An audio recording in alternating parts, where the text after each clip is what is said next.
Hi, I'm Chuck at the Review Board, and this is a short introduction to the decision phase of the environmental assessment for Indigenous governments, community governments, and community organizations.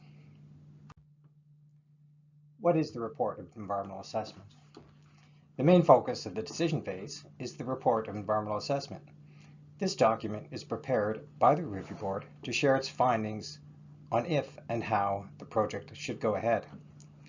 The report also has the reasons for the board's decision. In the report, the Review Board says if the project is likely to cause impacts that matter and what should be done about them. The impacts that really matter are called significant impacts. Changes to reduce or avoid them are called mitigation measures. In its report, the Review Board recommends one of the following. Firstly, the Review Board determines whether or not the project should go ahead. Some projects have been rejected, but that's unusual. Secondly, if the project is not rejected, what changes or mitigation measures might be needed to avoid or reduce the impacts to make them acceptable? This is what happens most of the time. Thirdly, if the Review Board finds that the project will cause impacts that matter, which can't be avoided, even with mitigation, the project could be sent to more assessment. This is called a review panel. This happens very rarely. So what happens in the decision phase? The Review Board gives its report of environmental assessment to the government decision makers. There are 3 government decision makers who make the final decision on projects, depending on where they are. If the project is on territorial land, then the GNWT is the decision maker. If the project is on Tlicho government lands, then the Tlicho government is the decision maker. And finally, if the project is on federal lands, then the federal government is the decision maker. Some projects, like roads or power lines, can cross lands with multiple owners. These projects would have more than one decision maker. Why is the decision phase important for Indigenous governments? The territorial and federal governments represent the Crown. The GNWT Department of Lands and the Federal Department of Crown, Indigenous Relations and Northern Affairs Canada are both responsible for Crown consultation.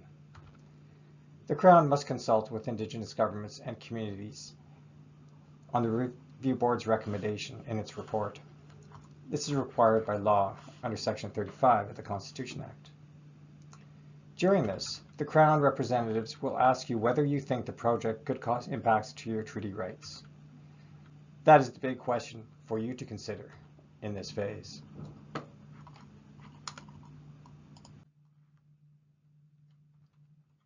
In the decision phase, you will be asked if you believe the project could impact your treaty rights. Once you have considered how the project could impact your treaty rights, you will have the chance to say how directly to the Crown. You can recommend changes to mitigate impacts that go beyond those in the report of environmental assessment.